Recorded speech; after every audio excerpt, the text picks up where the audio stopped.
새삼스럽게 반갑습니다. 종강이 되어 그런 것 같네요.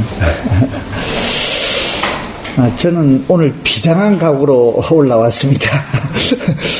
왜 그러느냐 하면, 이제 다음 주가 사실 우리 단마스쿨 한 학기 종강인데, 저희 선언 사정상 청소년 명상 캠프가 24일부터 시작을 하니까 제가 도저히 올라올 수가 없습니다. 또 명상 캠프를 간둘 수도 없고, 그래서 오늘 연속 강의를 하고 종강을 하려고 하는데, 제가 비장한 각오라는 말을 한 이유가, 아직 할 거는, 그러니까 초기 불교의 통론이라는 의미에서 전달할 거는 많이 남아 있습니다. 남아 있는데, 최소한도 오늘 강의할 이 연기만큼 명격까지는 꼭 전달을 해야 되겠다. 이게 불교의 핵심이니까 그 부탁께서도 여러분 잘 알다시피 연기를 보는 것이 곧 진리를 보는 것이다, 그렇게 말씀을 하셨지 않습니까? 그래서 연기는 곧 또 이 전달을 해야 된다는 그런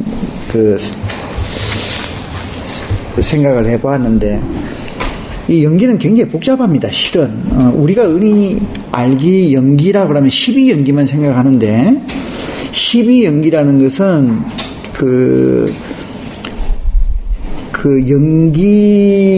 연기성에 대한 경험 부분을 기납적으로 추론한 결과물이거든요. 추론한. 그러니까 수행 안에서 12연기 자체 하나하나 요목을 순차별로 경험할 수 있는 것이 아닙니다. 그거는 일종의 기납적 추론입니다. 우리가 실은 수행 안에서 경험을 하는 것은 연기성에 대한 것들입니다. 그래서 이제 그런 부분, 또 국내에서 어느 선언에서는 어느 선언을 말을 못 하겠습니다만 12연기를 수행해서 체험하지 못하면 수행에 아무 의미가 없다, 이렇게 또 전달을 하고 있는 걸로 또 들리는데, 그런 어떤 오해, 그래서 연기에 대한 어떤 실제적인 면, 이런 것을 여러분들한테 정확하게 좀 전달을 해야 되겠다라는 생각에서 제가 비장이라는 단어를 감히 썼습니다. 자, 그러면 연기에 들어가 보십시다.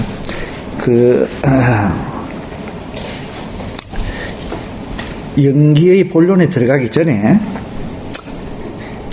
이 우리 인류사 중에 무지에서 벗어나가지고 모든 사물과 존재에 대한 어떤 법칙을 무지에서 벗어나서 정확하게 읽어낸 지가 그렇게 오래질 않습니다. 18세기에 이 코페르니쿠스와 갈릴레오에서부터 시작을 해서 그 다음에 19세기에 들어와서 몇 가지 중추적인 역할을 한 분들에 의해서 무지에서 벗어나는 이런 면모를 보입니다. 예를 든다면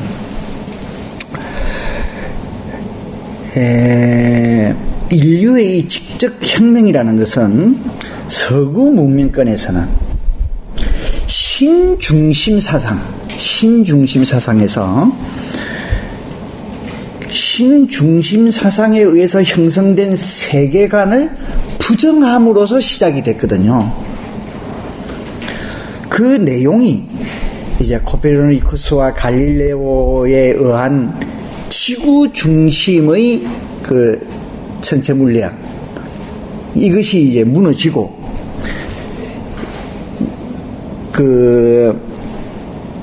전체 물리학적인 지구 중심의 사상이 아니라 전체 물리학적인 우주관으로 이제 바꿔진 것. 그래서 결국 코페르니쿠스인가 갈릴레오인가 좀 헷갈리네. 왜 처형을 당하지 않습니까?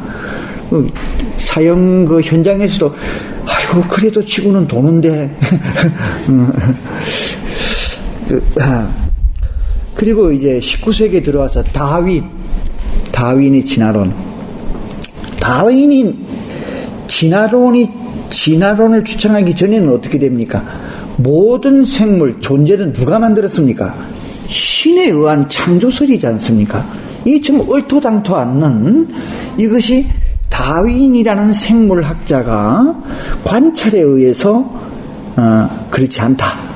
신에 의해서 창조된 것이 아니고 그런 그 종교의 절대적인 창조성을 부정하고 생물 종의 발생은 자연의 어떤 다양한 생태적인 조건, 상호 의존과 이 유기적인 어떤 관계 이런 것에 의해서 또 환경적으로 지질학적인 환경 이런 것의 조건에 의해서 새로운 종들이 만들어진다. 이렇게 주장을 하게 되죠. 근데 참 이게 우스운 게 우리한테 굉장히 무서운 것은 신념이거든요. 신념. 저희 지금은 네덜란드의 연구소에 있다가 지금 영국 연구소로 옮긴 우리 회원이 하나 있는데 포항공대 나와가지고 포항공대 박사였는데 지휘 박사였습니다. 유전공학. 근데 우스운 이야기가 그 포항공대 안에서도 논문을 쓰는데 박사학위 논문을 쓰는데 지독한 기독교 그 신자가 있었는 거예요. 명색이 과학을 하는 사람인데 실험까지 다 해놓고 자기 논문을 창조설로 가져가는 거야. 그래서 자기는 옆에서 그걸 보고는 깜짝 놀랐다라는 거야. 명색이 과학을 하는 사람인데. 그러니까 실험이라는 게 얼마나 무서운가를 모릅니다. 이거는 그 약물 중독보다도 더합니다. 그래서 어쨌든 이런 그 다윈의 이런 진화론의 그 발견이라는 것은 참 어마어마한 발견이거든요. 그 신의 창조설을 부정한다라는 이런 측면에서 봤을 때는 또 하나 이건 더 중요하죠. 인간에 대한 문제. 인간의 정신적인 것. 그 이전에는 뭡니까? 인간을 좌지우지할 수 있는 것은 신이었습니다. 그지? 인간이 영혼을 누가 만들었나? 신이 만들었습니다. 그런데 프로이드에 의해서 그것을 완전히 박살내버리죠. 이 프로이드에 의한 정신분석에 의한 심리학의 대두는 종교의 절대적 실체로서 불변하는 영혼을 부정을 해버립니다. 불정을 해버립니다. 그래서 인과적으로 원인과 결과, 인과적으로 조건지어진 심리적 요소에 의해서 인간의 마음은 역동적으로 흘러가는 것이다. 이런 이제 주장을 하게 됩니다. 그래서 이 주장을 할 때 프로이드는 대단한 지탄의 대상이 되었습니다. 특히 이제 그것을 이드와 리비드를 대두를 시키면서 더구나 억제된 성욕 부분을 굉장히 강조했죠. 그러니까 막 다른 그 당시 의사들은 그 논문을 발표하면서 다 듣지를 못하고 자리를 뜨면서 침을 뱉고 나가고 이렇게 했습니다. 그러니까 대단한 혁명론자지요. 혁명가입니다. 이 프로이드는.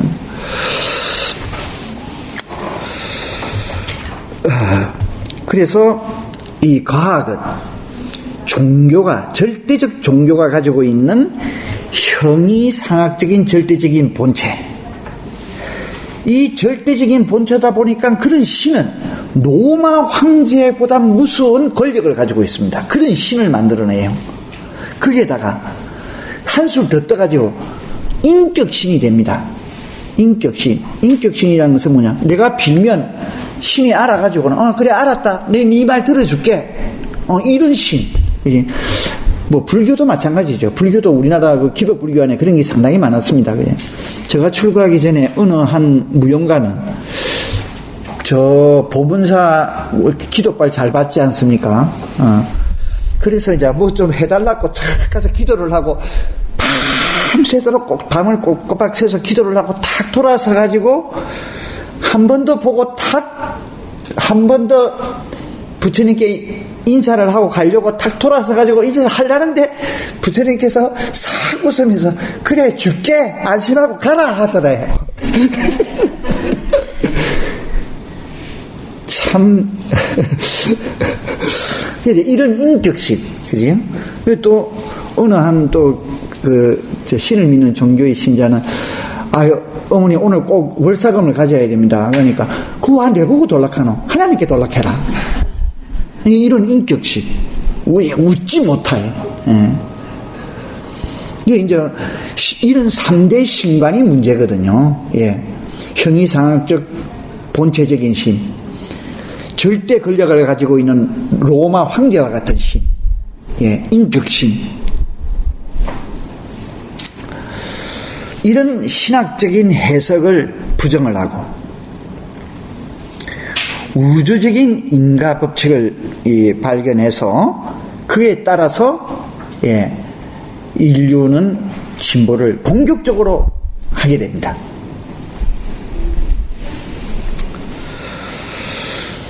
또 더 나아가서는 그 이전에 이런 신의 철학이 신에 가는 그 사상이 우리의 삶 전체를, 인류의 삶 전체를 지배했을 때는 도덕 윤리마저도, 도덕 윤리라는 것이 곧 행복이지 않습니까? 그 직결되거든요. 가치의 문제고 이런 것이거든요. 이 윤리라는 것은 신을 믿느냐 안 믿느냐에 따라서 예, 도덕과 윤리가 결정되었습니다.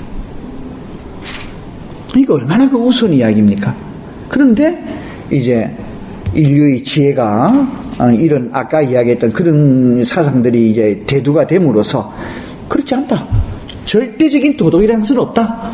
도덕이라는 것은 시대에 따라서 얼마든지 바뀌어지고 흘러가는 것이다. 이런 사고방식으로 변하거든요.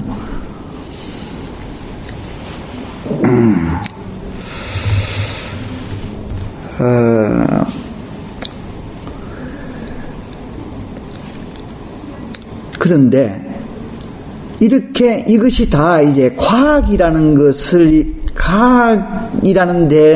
것에 대해서 본격적으로 인간이 눈을 뜨고 난 뒤부터 이제 이런 사상들, 새로운 시각들이 생깁니다. 그런데 과학이라는 것은 뭔가?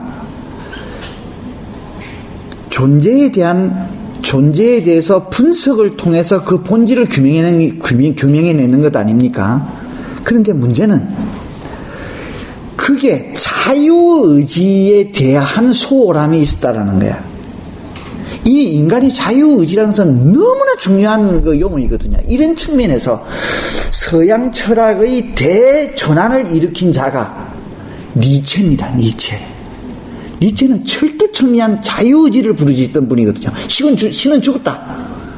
신은 죽었다는 의미는 뭔가? 그 신의 자리에 누구를 잡아야 했습니까?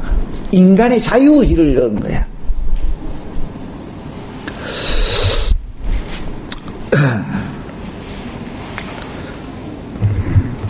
그래서 심지어는 하이젠베르그 같은 사람들은 이 하이젠베르그의 존재에 대한 분석은 참 지금도 아주 오묘하고 아주 이해하기가 힘든 그런 것입니다. 그런데 이 하이젠베르그는 이런 말을 했습니다. 우리가 관찰하고 있는 것은 자연 그 자체가 아니라, 그러니까 대부분이 우리 인간들이 자연을 보는, 다시 말하면 대상을 보는 그 대상은 있는 그대로의 대상을 보는 것이 아니다. 이게 불교의 내용을 그대로 지금 이야기하는 것과 같은 것을 우리는 지금 느낄 수가 있죠. 그 자체가 아니라 우리의 질문 방식에서 드러난 자연이다. 굉장히 접근 방법이 불교적이지요. 그래서 우리 인간은 관객이면서 배우다는 거예요. 관객이면서. 그러니까 내가 어떤 관점을 가지고 있냐에 따라서 대상은 다 달라진다. 이런 말을 합니다. 예. 그 하이젠베르그의 존재와 시간이라는 그 유명한 책이 있는데 거기서 이런 이야기를 하게 됩니다. 아주 정확하게 꿰뚫고 있는 해안이죠. 여기서 우리는 과학에서 발견되는 인간론 자체를 반성해야 할 필요성을 느낍니다. 예, 인간의 관점, 자유의지 이런 것을 갈로 속에 놓고 예, 어떤 그 존재에 대한 어떤 성품을 파악을 한다는 것은 잘못된 것이다 라는 것을 우리는 느끼게 되죠.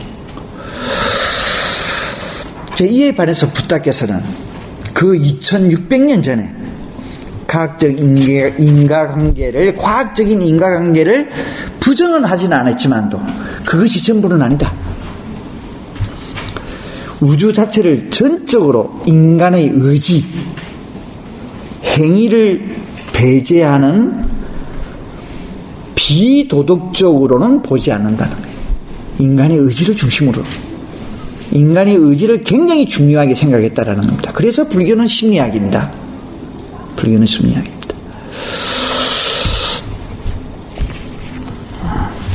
그래서 붓다께서는 인간 삶에 있어서 지어가는 모든 현상은 신비적인 거나 초월적인 것이 아니라 원인과 결과의 법칙이 작용하는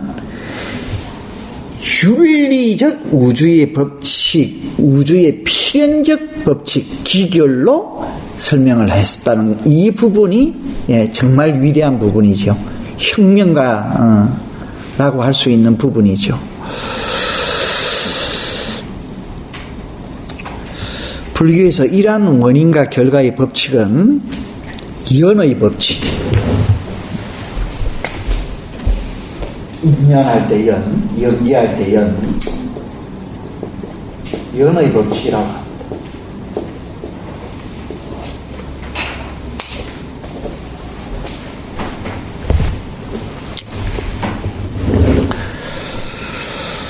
그래서 이 연의 법칙이 곧 존재가 존재하는 작용 원리라는 거죠.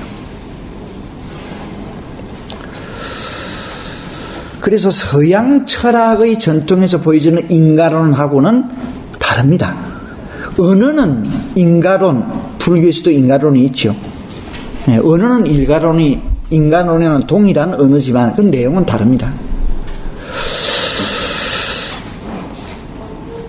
그래서 불교의 인과의 세계는 결정론과 비결정론 양쪽을 다 부정을 한 중도의 길을 택합니다.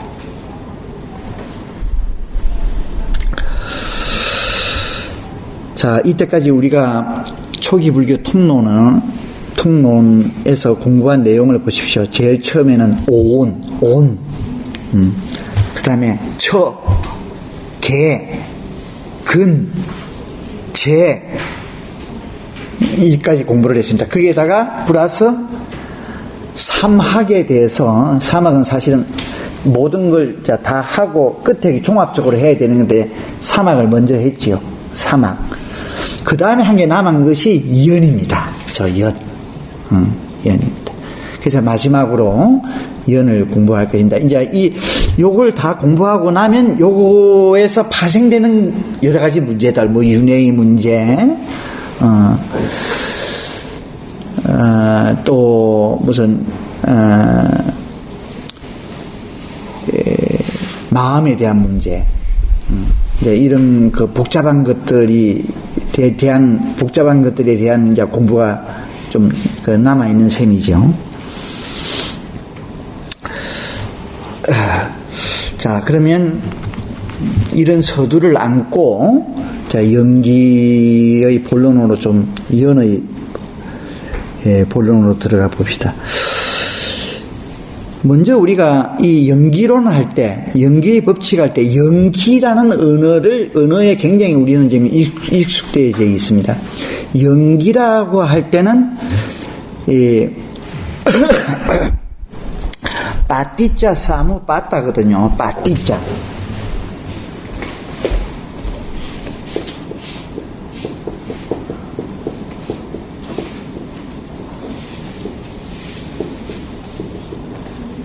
빠띠자 사무 빠따인데, 이 빠띠자는 소위 말하는 연하여라는 뜻입니다. 상호의전,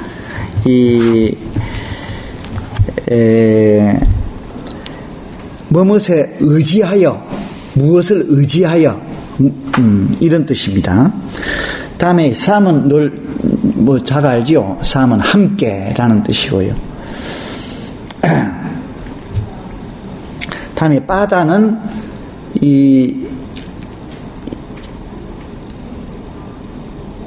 우두와 파스 두 단어가 합쳐진 건데, 우두라는 것은 뭐냐, 압을 이야기합니다. 위로 올라가는 것.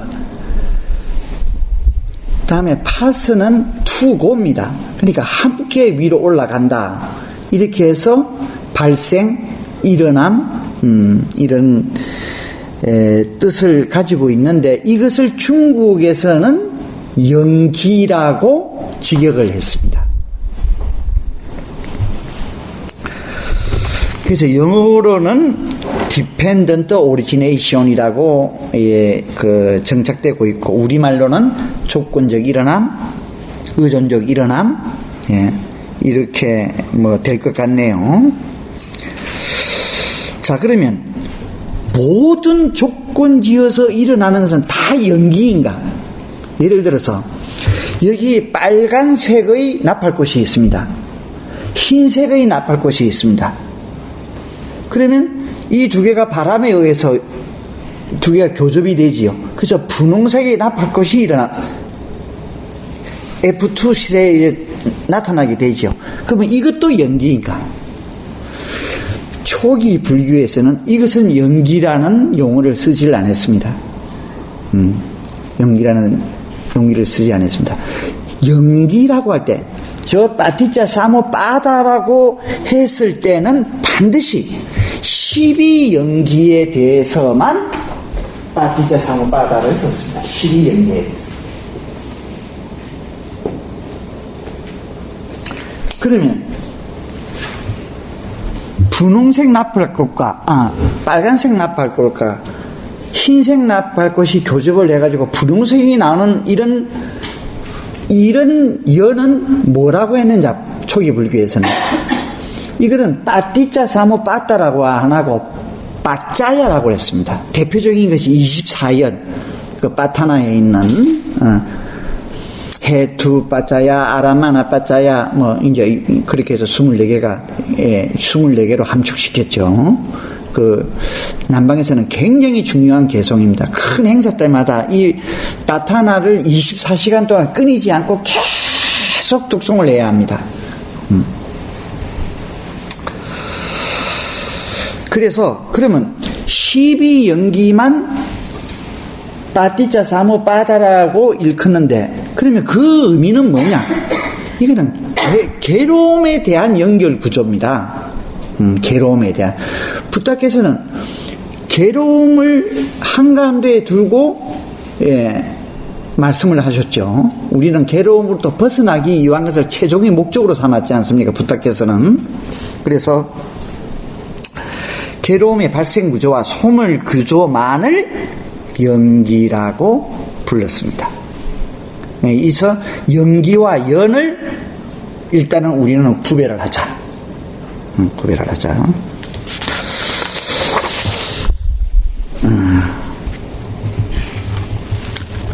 그래서 이 빠짜야, 연, 이것은 어떻게 그러면 번역하는 게 좋으냐? 상호의존. 상호의존.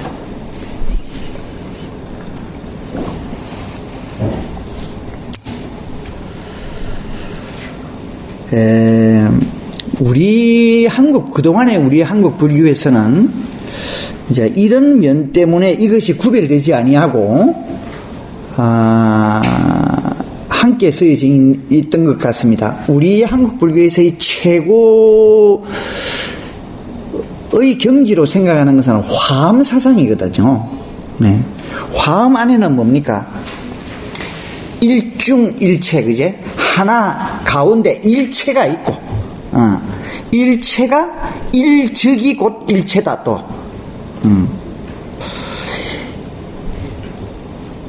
하나 안에 일체, 전체가 있고 전체가 곧 하나이다. 이것을 이제 법계의 연기라고 하는데, 이 법계의 연기를 연의 대표로 생각을 했었거든요. 그러니까 연과 연기를 구분하지 아니하고 함사상으로 인해서 다 이렇게 묶어버렸던 그런 경향이 있었던 것 같습니다. 그런데 초기 불교에서는 이거는 엄격하게 두 개는 구분해서 쓰고 있다. 특히 이 상호의존, 빠짜야,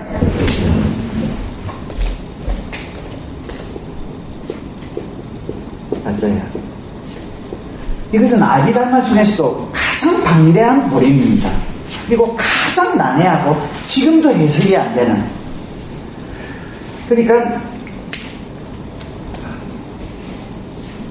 연의 법칙, 이것이 원인이 돼서 이것이 이런 결과를 낳는 상호의존의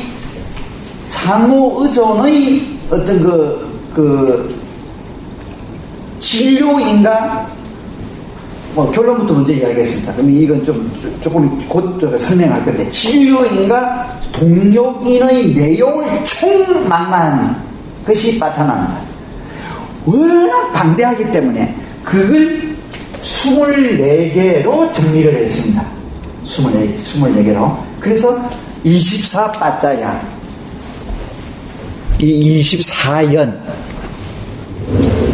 언제 시간이 있으면 상자부에서는 그래서 24연에 의해서 이 연을 이야기를 하고,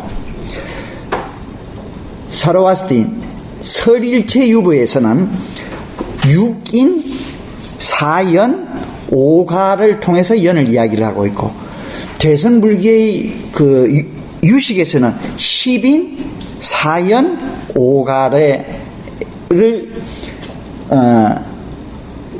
각각 그네들이 아비달마에서 주장하고 있습니다.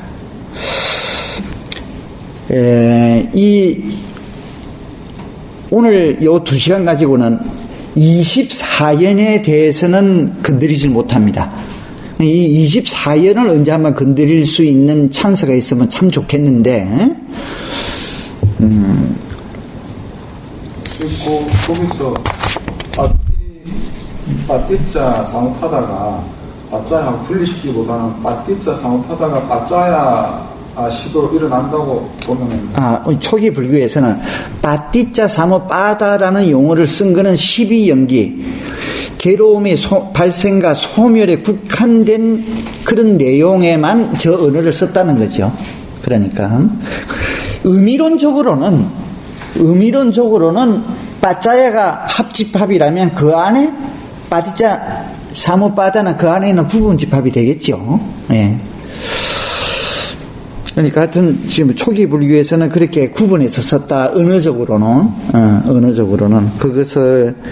그것에 대해서 알고 있으면 될 것 같습니다.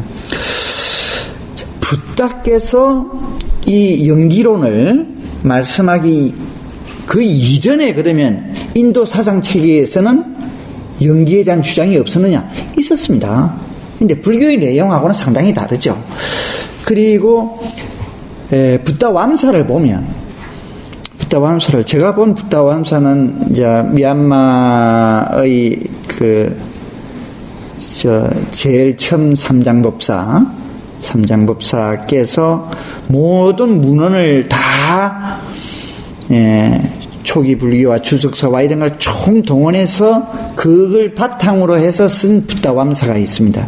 그게 보면은 성도 과정이 윗바사나를 통해서 무상고 무아를 보기 이전에 먼저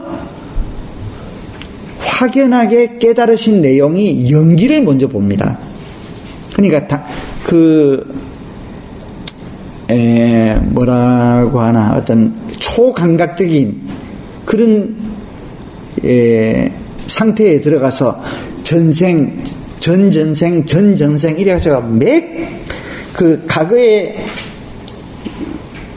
흘러왔던 전생의 모든 내용을 원인결과로 쭉 훑어봄으로써 연기를 먼저 보고 그 다음에 윗바사나로 들어가시게 됩니다.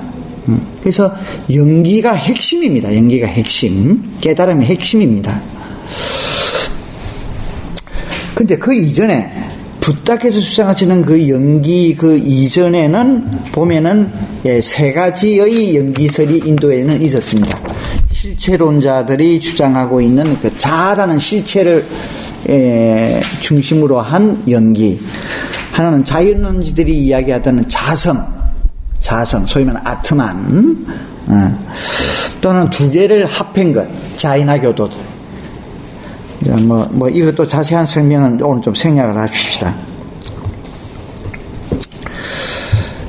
그런데, 그러면, 불교에서 이야기하는 연기론이라는 것은 어떤 것인가? 연기의 법칙이라는 것은 어떤 것인가? 요걸 구체적으로 좀 살펴보도록 하십시다. 여기 가장 이제 핵심입니다.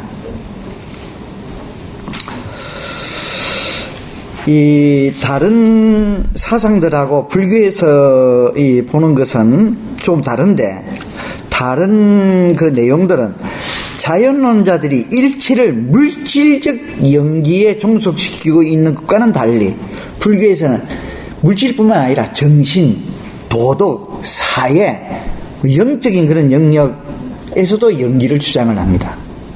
그 다음에 자연론자들이 자성의 원리는 절대 불변적으로 결정되어 있으며 그 어떤 것도 이를 바꿀 수 없다라고 보는 그런 관점에서의 연기를 주장하는 반면에 불교는 조건적 상호 의존의 그 법칙을 주장하고 있다는 것이 또 다릅니다. 자, 그러면 불교에서 말하는 상호 의존의 법칙의 개괄적인 특징을 한번 보십시다. 거기는 네 가지가 있습니다. 그 연기경에 이제 그것이 있는데요. 객관성, 필연성, 불변성, 조건성입니다.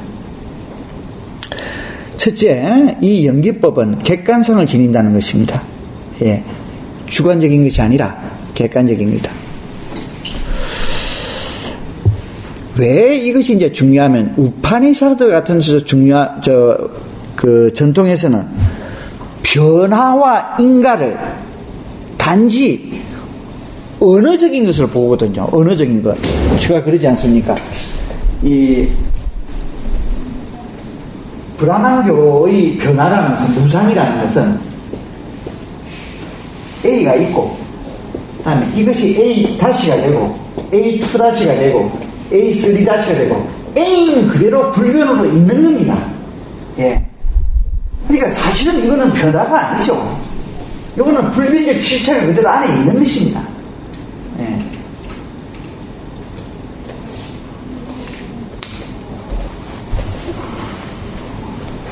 그래서 그러면 A와 A 다시는 뭐냐? 본체는 그대로 있고 명칭만 바뀔 뿐입니다. 우주를 전체를 지배하는 어떤 본체를 브라마라고 하고 그 브라마가 존재의 개개에 들어갔을 때 자성을 지닌 본체가 되면 실체가 됩니다. 그걸 아트만이라고, 그죠? 근데 아트만과 브라마는 다를 게 아무것도 없죠. 예, 그게 명칭만 바뀌어지는 것입니다.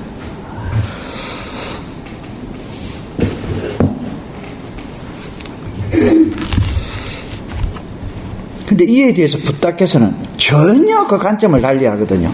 쌍유타 니카에 보면 이렇게 부탁해서는 말씀을 하시고 있습니다. 이는 내가 만든 것도 아니고 어느 누가 만든 것도 아니다. 열애가 이 세상에 나타나건 안 나타나건 그것과는 관계없이 사물의 이치는 영원히 존재하는 것이다. 열애는 이러한 사물의 이치를 터득하고 깨달은 것이다. 만들어낸 것이 아니라 발견한 것이다. 두 번째 필연성과 불변성은 이 두 개는 같이 이제 묶어가는 것입니다. 이 필연성과 불변성은 예외가 있을 수가 없다. 항상 규칙적인 면을 강조합니다. 우연히 그렇게 됐다라는 것은 이것은 무지에서 본 결과일 뿐이다. 제가 언젠가는 모르겠습니다만, 이제, 그 과학 쪽에서 이제 불교를 공략한 게 하나 있었습니다. 불교에서는 우연성을 거부한다. 그러면 과학의 입장에서는 그럼 우연이 전혀 없는가? 그럼 우연이 있다. 다시 말하면 이제 어떤 물체를 이제 분석하면 원자가 나오지요. 원자를 보자면 수많은 소립자들이 나옵니다. 이 소립자들이 이렇게 이제 부서지는데요. 그 부서지는 것이 일정한 법칙을 가지고 있는데 그 법칙에 꼭 들어맞지 않는 것도 있다. 그건 우연성 아니냐? 이제 이런 주장을 하는 걸 봤습니다. 그래서 그럴듯하게 보이나 저는 또 이렇게 보고 싶습니다. 그것은 우연성으로 보이는 어떤 법칙성을 발견하지 못한 것은 아닐까? 그렇게 보고 싶은 거예요. 뭐 이건 또 나중에 시간이 있으면 좀 더 설명을 할 수 있을는지 모르겠습니다. 네 번째 특징인 이 조건성은 절대 결정론에 함축되어 있는 무조건의 필연성, 그리고 어떤 원인, 직접적인 원인, 이 없다라고 주장하는 무조건적 임의성, 이런 양극단을 피한다는 겁니다. 양극단을 피한. 그래서 상호 의존적으로 인과의 관계를 맺고 있다. 그래서 인과는 연기의 동의어로도 사용합니다. 이게서 유명한 문구가 나오죠. 여러분들이 너무나 잘 알고 있는 이것이 있으므로 저것이 있고, 이것이 생김으로 저것이 생긴다. 저것도 생긴다. 이것이 없으므로 저것도 없다. 이것이 소멸함으로 저것도 소멸한다. 바로 이 초기 경전 중에 자주 인용되는 이 문구는 여러 원인 발생적인 경우를 깨치고 터득한 것으로 부탁해서 상주론과 단멸론의 양극단을 다 중용으로 쌓는 그런 결과의 표현이라고 할 수 있습니다. 그래서 거기에 대해서 부탁해서는 이렇게 또 말씀하십니다. 같은 쌍유타니까에 있습니다. 올바른 관법으로 만물의 생기를 보는 자는, 일어남을 보는 자는, 발생을 보는 자는 무유의 믿음은 생기지 않고 단멸, 모든 건 없다. 존재하는 것은 없다. 믿음은 생기지 않으며 올바른 관법으로 사물의 사라지는 것을 보는 자는 영원 불면의 실체, 이거의 믿음은 일어나지 않는다.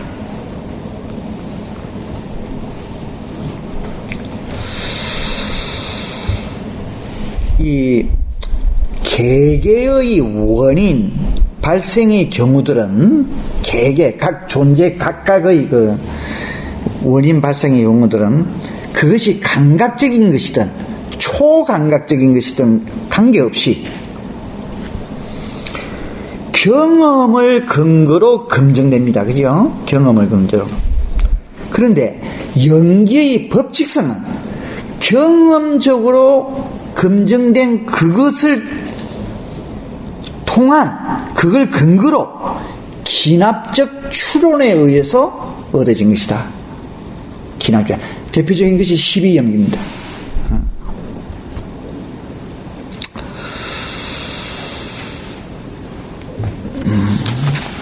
이게 대해서도 좀 이야기할 것이 있습니다만은 좀 생략하고, 그리고 이런 것들은 물질적 존재에만 이게 적용되는 것이 아니고 인간의 정신, 심리 또는 어떤 행위적인 것, 도덕, 사회적인 것을 포함하는 물질, 생명계, 생물계, 정신계, 도덕계, 관념적 법계 모든 것에 대하여 이런 연기적 설명이 가능하다고 불교는 이야기합니다. 그래서 부탁께서는 연기를 안다는 것은 곧 진리를 아는 것이다. 연기를 보는 자는 곧 법을 보는 자다. 이렇게 표현을 하였습니다. 자, 그러면 이런 연기의 법칙, 이것이 성립되는 그 성립과 배경에 대해서 좀 이야기를 해보겠습니다. 일체의 존재는 고정되어 가지고 불변적인 것은 하나도 없다. 우리는 익히 너무나 귀에 못이 박히도록 우리는 들어왔습니다. 모든 존재들은, 조건지어진 존재들은 끊임없이 일어났다가 사라지고 모였다가 흩어지고 이런 진행의 과정에 있습니다. 과정.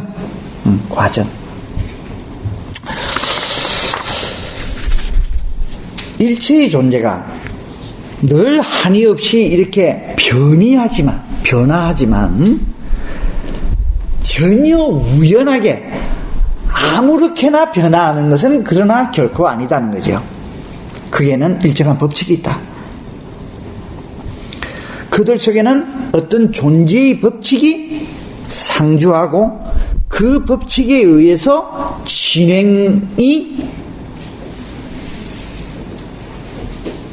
진행된다는 겁니다. 그래서 이 우주적인 인과적 과정의 세계를 불교에서는 무슨 용어적으로 법계라하고 담마다투, 인과적 작용을 속성으로 하는 사물의 본성을 법성이라고 합니다. 담마다 법성. 그래서 우리가 사페상카라 아니자 재행무상이라는 이 법칙도 모든 것을 변화한다는 이 사실도 중요하지만 그 사실이 가지고 있는 무상한 것 속에 상주하고 있는 이 법칙은 변하지 않고 항상 존재한다는 것도 분명히 우리는 알고 있어야 합니다. 자, 그러면 이 법성은 어떤 것들이 있는가? 이제 이런 것들이 핵심입니다. 이제 첫째는 인과유.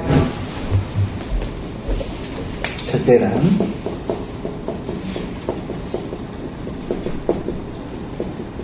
인과유. 원인과 결과의 법칙. 저는 이 시간을 통해서 항상 삶을 표현할 때 이렇게 표현을 해왔습니다. 삶의 주체가 대상과 관계 맺음의 흐름이다. 이렇게 표현을 해왔습니다.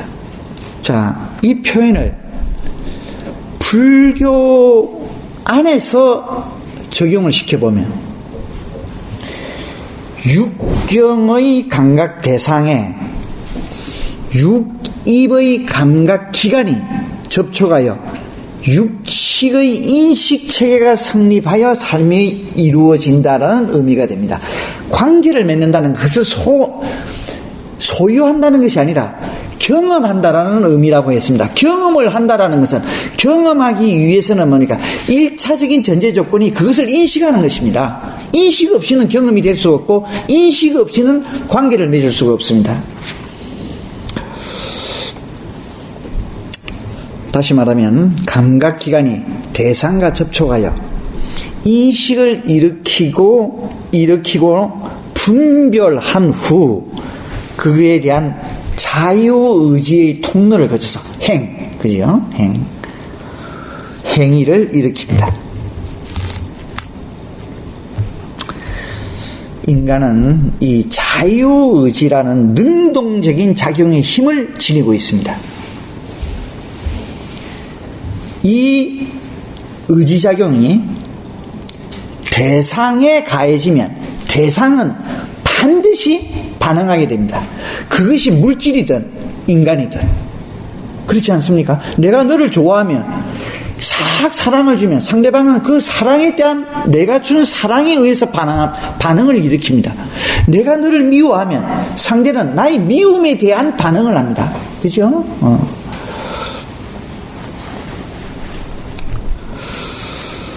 그래서 이러한 관계는 인간과 자연물 사이에는 말할 필요도 없지만 인간과 인간 사이에도 그대로 성립이 됩니다.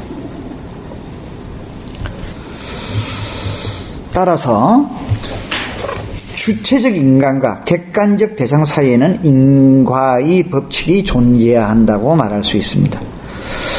불교에서는 이런 의지적 작용을 깜마라고 합니다. 업이라고 합니다. 그리고 이에 대한 대상의 필연적 반응을 가보, 윗박가, 보라고 합니다. 그래서 첫 번째가 인가율입니다. 두 번째는, 이 법성의 두 번째는 인연화합입니다.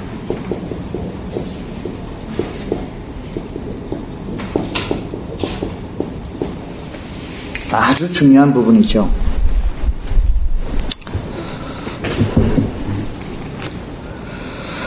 자, 우리는 사페 상카라 아니자 모든 것은 변화한다라는 것을 익히 들어왔습니다. 자, 그러면 그 변화라는 현상은 어떻게 해서 일어나는가를 한번 살펴보도록 하십시다. 대표적인 것이, 예를 들은 아주 좋은 것이 치즈입니다. 치즈.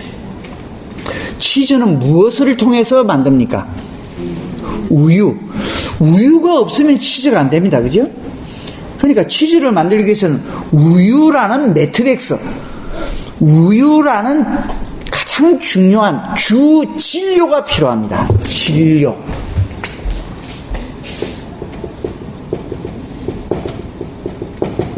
매트릭스, 진료가 필요합니다.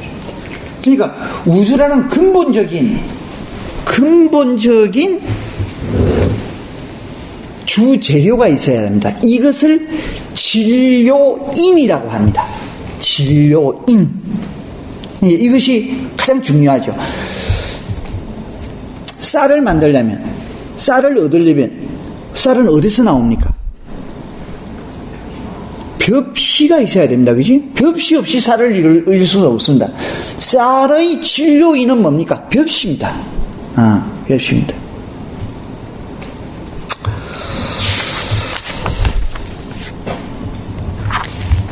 그래서 이 진료인은 결과에 대한 직접적 원인입니다.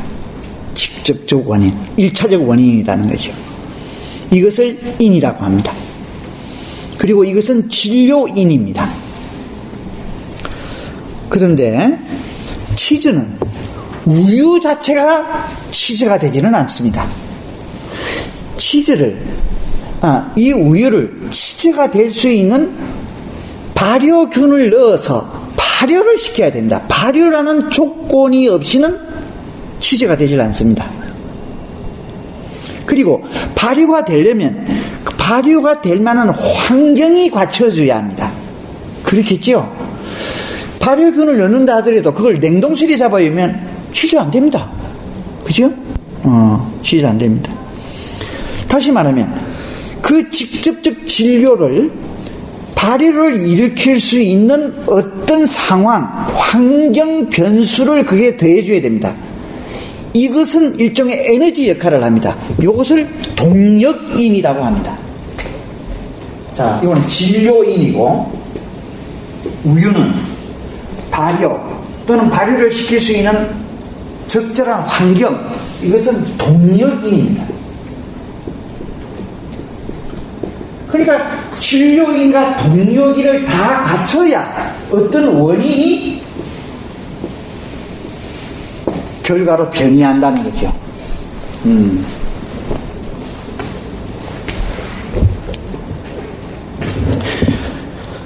그래서 이 진료인을 1차적이고 직접적인데 이것을 인이라고 하고, 불교에서는 2차적이고 동력원인, 동력인인 것을 불교에서는 연이라고 합니다.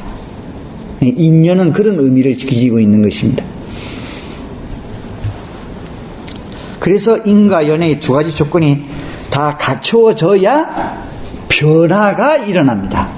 예, 변화가. 어느 한계 가지고는 진료인만 있다든가 동력인만 있어가지고는 변화가 일어나질 않습니다. 그래서 이 조건이 갖추어짐을 1차적이고 직접적인 진료인인 인과, 2차적이고 간접적인 동료인인 연의 화합을 인연화합이라고 합니다. 인연화합이라고 합니다. 그러니까 이것은 이런 치즈라는 물질에만 적용되는 것이 아닙니다. 이거 인간 삶 안에도 그대로 적용이 됩니다. 아무리 공부를 잘해도 대학에서 올 A를 받고 하더라도 그 사람들이 가장 대한민국에서 그러면 좋은 직장을 갖는가? 그렇지 않습니다. 그거는 진료인입니다. 동력이 연줄도 좀 좋고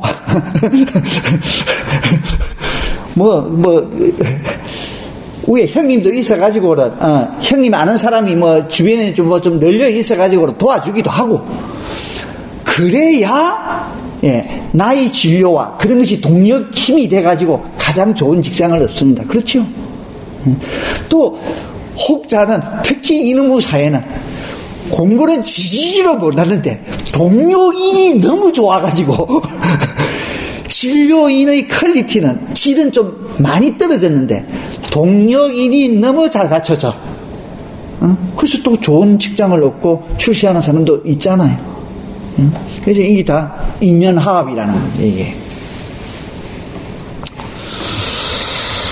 다음에 세 번째는 상이상간성. 서로가 의존하고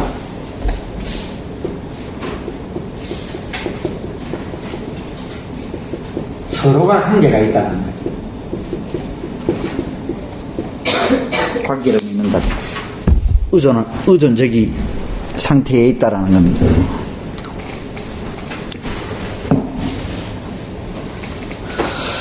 인간이 대상 혹은 외계의 의지적 작용을 가하면 외계는 물리적 혹은 화학적 반응을 보입니다. 물질의 경우에는 대상이. 이런 뜻에서 인간의 의지는 세계에 일어나고 사라져서 변화하는 근본 원인이라고 할 수 있습니다. 특히 부탁께서는 굉장히 강조했죠. 모든 것은 마음이 움직인다. 또 우리 동북아시아의 대성불교에서도 그러잖아요. 깃발이 나붙기는데 바람이 분다. 그런데 마음이 움직인다. 그죠? 그 육조 해능은.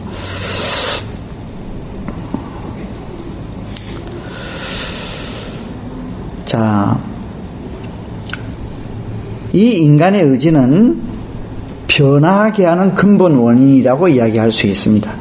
그러나 좀 더 깊이 더 관찰해 보면 인간은 자기 의지의 능동적인 힘으로 세계에 영향을 끼치지만 세계의 여러 가지 환경 변수에 나의 자유의지가 또 영향을 받습니다. 당연하죠. 당연하죠. 그렇습니다. 예. 그렇기 때문에 나의 자유의지가 이 대상에 상대하는 것과 이 대상을 상대하는 것과 동일하지 않습니다. 상대로부터 영향을 받으니까 그 영향을 받아가지고 거기에 대한 나의 자유의지가 어떤 반응을 해서 어떤 결과물이 나옵니다. 그러면 그 결과물에 대해서 다시 또 나는 영향을 받고 그 영향을 받은 자유의지에 의해서 대상은 또 변합니다. 이렇게 서로 상이상간성을 가지고 있다는 것이죠. 당연하죠. 당연하죠. 그래서 이 상이상간성이 끊임없이 반복됨으로써 존재는 진행 과정 속에 있게 됩니다. 그래서 그런 어떤 존재분들은 단순히 결과로서만 머무는 것이 아니라 새로운 원인이 되고 연이 되어 다른 존재에 관계하게 된다는 그런 의미입니다. 이 역시 이 상이상간성을 아주 단적으로 표현한 또 그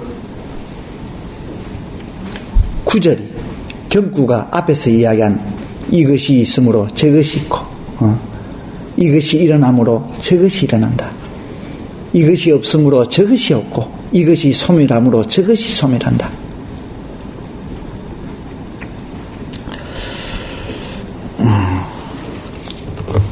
이 끊임없이 변화하는 존재 속에서 우리는 마침내 상주하는 법성을 발견한 것입니다. 그러나 이 법성이 어떤 구체적 형상으로 고정적으로 있는 것은 절대 아니다. 요 오해에서 벗어나야 됩니다. 구체적 어떤 형상을 어떤 틀로서 딱 가지고 있는 것은 아니다. 형성된 모든 존재의 형상을 초월하여 변화하고 있기 때문인 것입니다. 다시 말하면 아까 브라만교에서는 변화하기 전이나 변화하고 난 뒤의 그 존재가 동일자라면 그것은 변화가 아니다. 변화가 아니다. 그것은 변화하지 않는 형이상학적인 어떤 본체, 절대자가 있다는 이야기가 되므로 그거는 변화라고 이야기할 수가 없다. 그래서 그거는 상주법성이 될 수가 없습니다. 자, 그렇다고 해서 그러면 A가 B가 됐는데 그러면 A가 B는 전혀 다른 존재가 되어버린가? 그러면 그것 또한 변화라고 할 수 없습니다. 그러니까 참 여기에서 아주 오묘함이 있죠.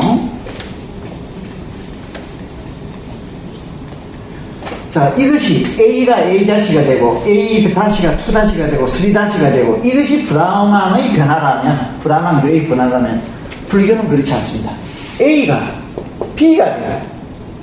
B로 변화하고 B가 되고가 아니라 B로 변화하고 B가 C로 변화하고 이렇게 됩니다. 그러나 A는 이꼴 B의 동일자는 아닙니다.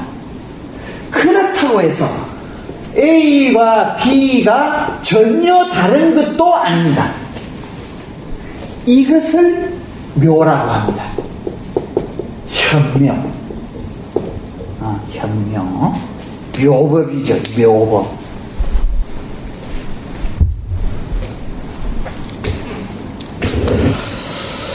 그래서 이것을 우리한테 익숙된 용어로는 불일불이다. 불일, 동일자도 아니고 불이, 다른 것도 아니다. 예, 타 절대론자와 실체론자들이 볼 때 이런 말을 하면 꼭 언어의 장난같이 보입니다. 그죠? 언어의 장난같이 보입니다. 전혀 이건 언어의 장난 문제가 아닌 거죠.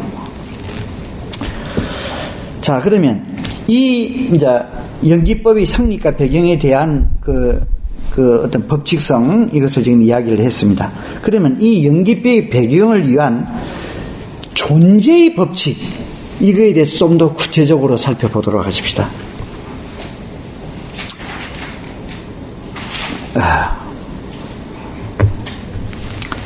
생명과 운동으로 가득 찬 이 거대한 이 세계, 지구를 떠나서 이 우주, 이 세계는 항상 생성하고 변화하지만 그 중심에는 한 법칙이 있다.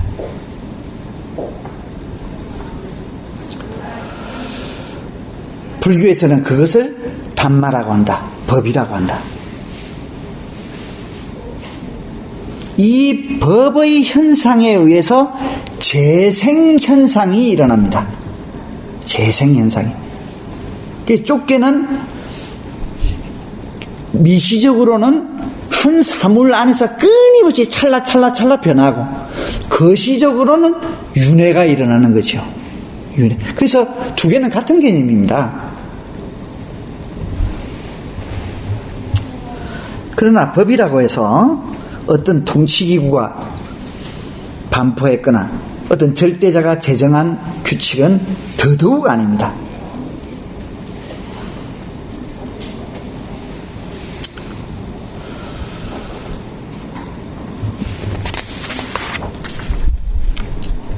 자, 그러면 이 일반의 존재의 법칙에 대해서 구체적으로 보십시다. 이제 핵심 중에 핵심이 이거거든요. 첫째는 존재가 그렇게 존재하는 그 이유는, 그 속에는 어떤 법칙이 있느냐면 1. 변화의 법칙이 있습니다. 변화의 법칙이 있습니다.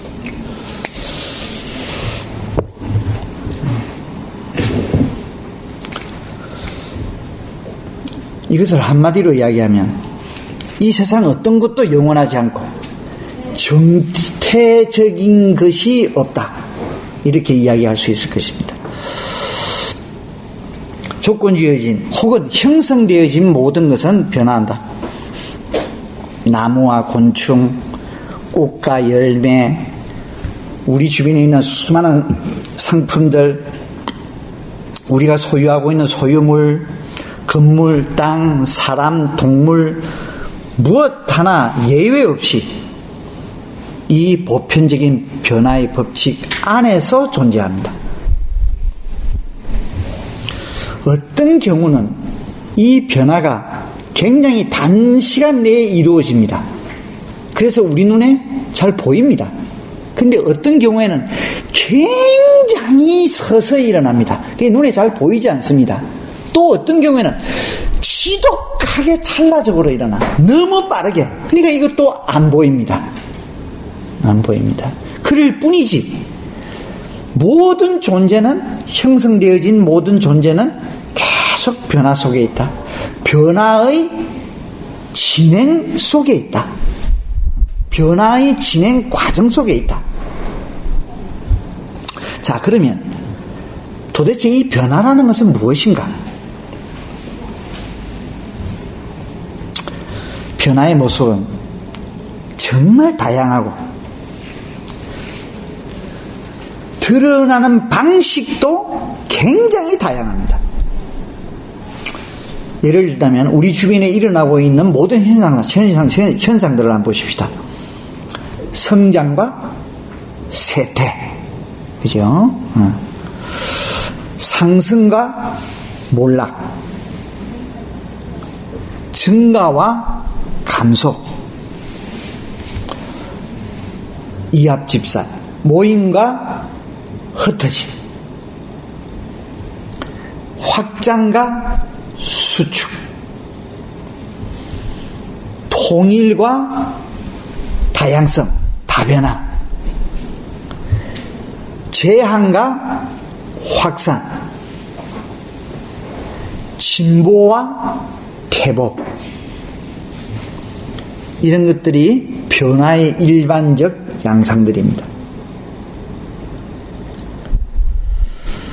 자, 변화의 모습이 이렇게 다양성을 가지고 있는데 어떤 양상으로 진행되든 간에, 어떤 양상으로 진행되든 하나의 조건이나 상태에서 다른 조건이나 상태로 바뀌는 이 모든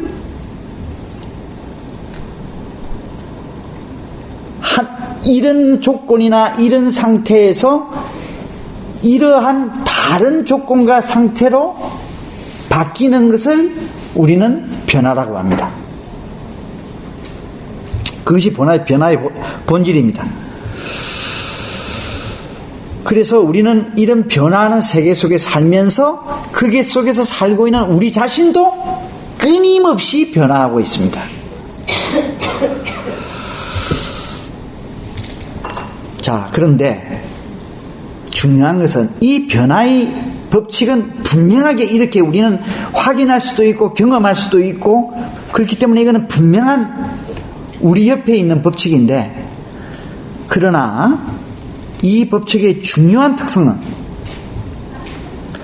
모든 것이 변하게 마련이면서도 그 무엇도 결코 없어지거나 소멸되지는 않는다는 거예요.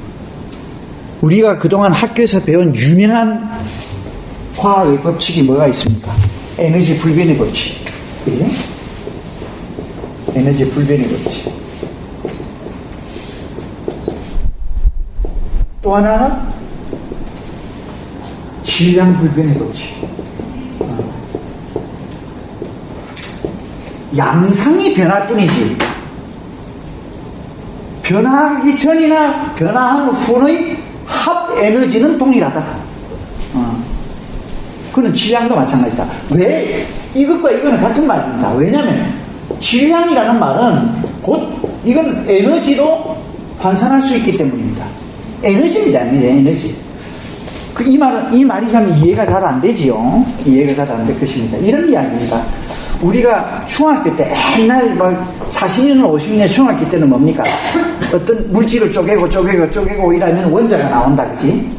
그 원자에는 원자 핵이 있고, 거기는 중성자와 양자로 되어 있고, 핵에는. 그리고 그 바깥에는 전자가 돈다. 나도 지금 기억에 S각, K각, N각, L각 해서 처음에는 2개고, 첫 번째 각 층에는 전자가 2개 있고, 그 다음께는 8개가 있고, 이해는 자선. 생각이 났네. 이렇게 있고. 그러면 정말, 이런 전자라는 소립자는 이런 각 속에 정형적으로 탁탁탁탁 들어가 있을까? 그렇지 않다라는 거예요. 끊임없이 이건 왔다 갔다 해, 이 전자는. 그것을 뭐랍니까? 불확실성의 원리라고 하죠. 그래서 이런 층의 요망, 이게 딱 있는 것이 아니라 이게 있을 수 있는 확률만 이야기할 수 있다. 이게 불확정성 원리 아닙니까? 그래서 그 전자가 그 자리에 있을 때는 각뿐만 아니라 그 안에는 환경 변수가 3가지가 있습니다. 왼쪽으로 도느냐, 오른쪽으로 도느냐, 스피드 방향. 이런 것들이 과학에서는 어떤 때는 예측을 못해. 그래서 아까 이야기한 우연성이라는 이야기가 나오거든요. 우연성이라는 이야기가. 그 어떤 물질에 알파선, 감마선, 베타선이 이렇게 튀어나와가지고는 감소를 하는데, 튀어나와가지고 파괴를 하는데,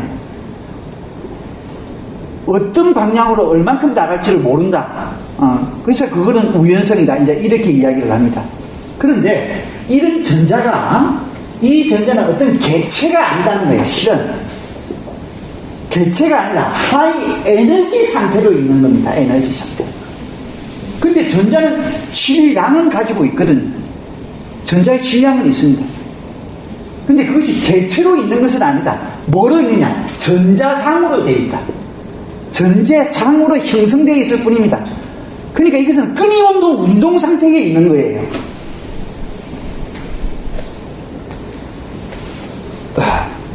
그래서 변화라는 것은 조건이나 상태가 변이하는 것이지만, 그러나 절대 소멸하는 것은 없다. 소멸하는 것은 없다. 그래서 유가 무가 될 수가 없고, 무에서 유가 창출될 수가 없다는 겁니다. 뭐만 있느냐? 변이만 있다. 변이만 있다. 예, 변이만 있다. 내가 가지고 있는 자본금이 100만 원인데, 이 100만 원을 집에 장롱속에 가지고 있느냐, 국민은행에 맡기느냐, 농협에 맡기느냐, 이거의 차이일 뿐이다는 거예요. 그의 차이. 소멸되지 않는다.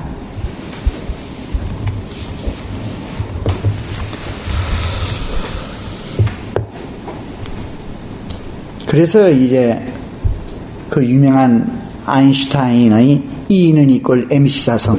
E는 에너지거든요. 에너지입니다.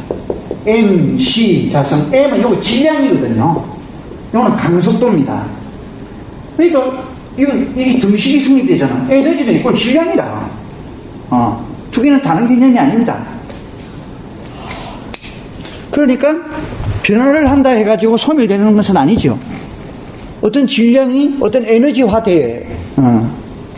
그러니까 우리가 죽는다 하더라도 무가 되는 것이 아니다는 거죠. 어떤 형태로든지 양상이 바뀌는, 우리의 생리학에서도 그렇습니다. 약 우리는 2조 개의 세포로 되어 있는데 1초 동안에 30만 개가 소멸됩니다. 30만 개는 새로이 형성됩니다. 그럼 없어진 세포는 뿅 하고 어들로 완전히 물어대는가? 아니야. 어떤 형태로 화할 뿐이에요. 그러면 새로이 소장된 것은 없는 데서 확 왔는가? 아니지. 다른 저쪽 양상으로 있던 것이 내 몸의 신체의 이런 양상으로 변이한 것입니다. 예. 뭐에 의해서? 여러 가지 환경 변수의 조건, 내 육체 안에 여러 가지 생리적인 그런 환경 변수에 의해서 일어난 거죠. 그래서 변화의 법칙은 이런 면들을 우리는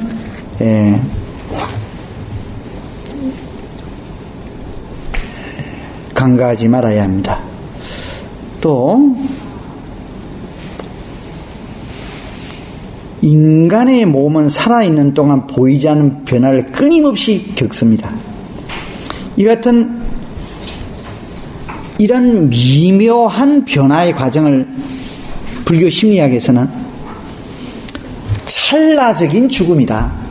죽음이라는 이야기를 안 하고 요 순간 요거 자르고 요것만 놓고 봤을 때는 죽음이라는 표현을 한다는 것이, 근데 전체로 봐서는 그건 죽음이 아닙니다. 그치? 양상의 변화. 어린애가 젊은이로 변하고 젊은이가 노인으로 변합니다. 그런데 젊은이가 어린 시절을 너무나 확실하게 기억을 해냅니다. 노인은 젊은 시절을 기억을 합니다. 얼마나 경이롭습니까? 만일 소멸을 한다면 이런 현상은 절대 일어날 수가 없죠. 소멸은, 다시 말하면 유에서 무가 되어버린다면 이런 현상은 절대 일어날 수가 없습니다.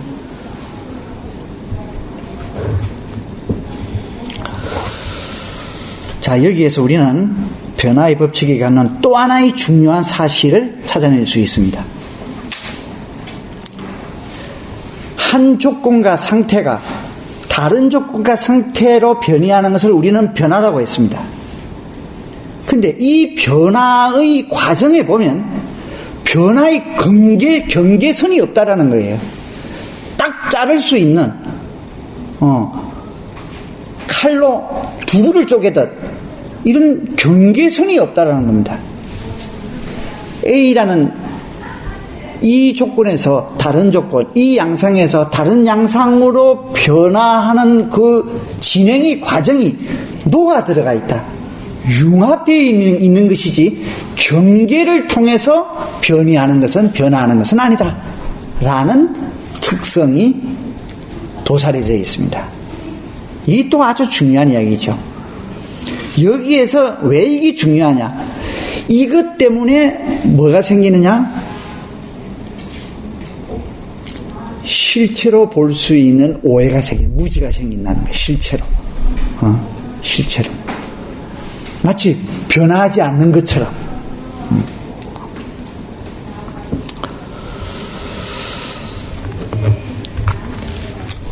그래서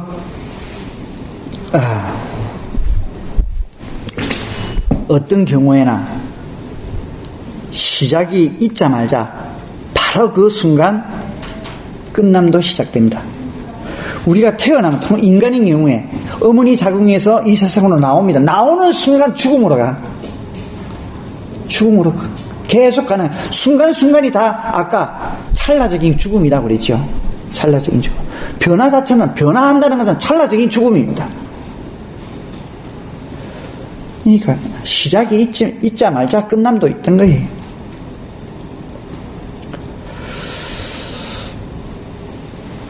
따라서 변화는 하나의 지속적인 과정이고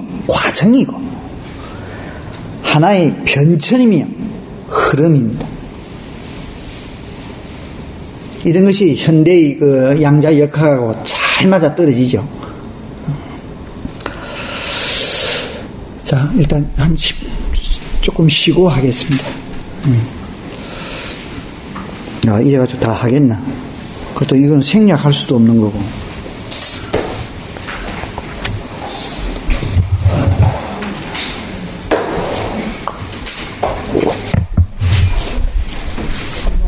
여기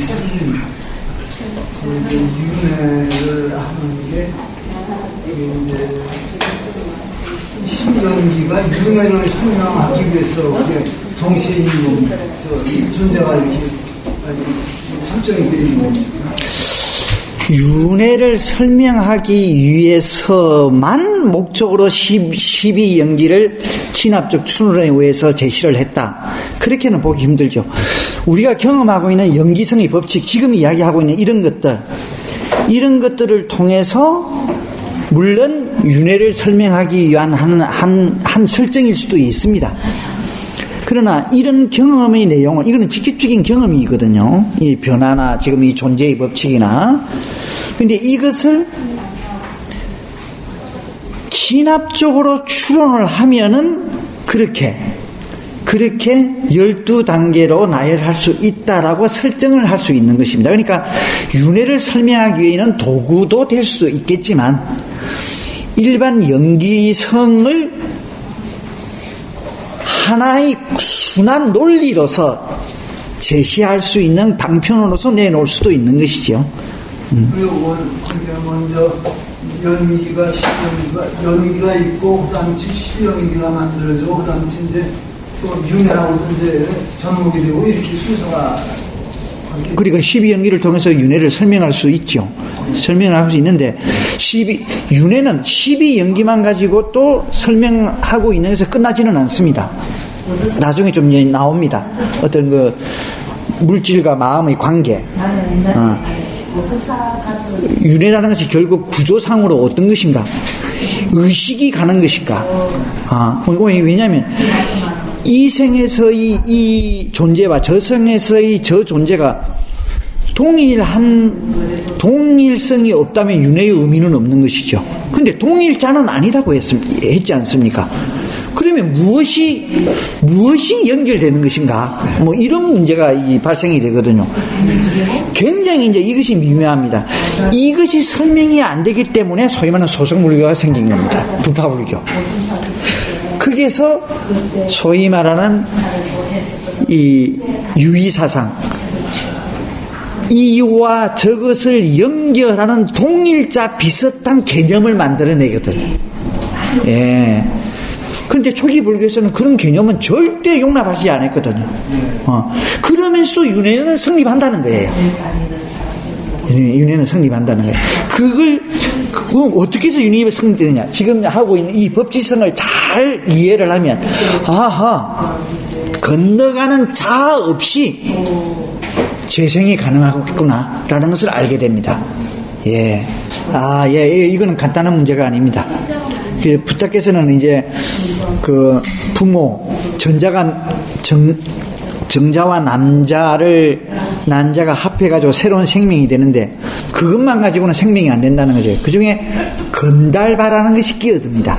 이 건달바라는 것이 무엇인가? 여기 참 애매모호해요. 또 근데 이거는 아비달마에서 설명할 수 있습니다.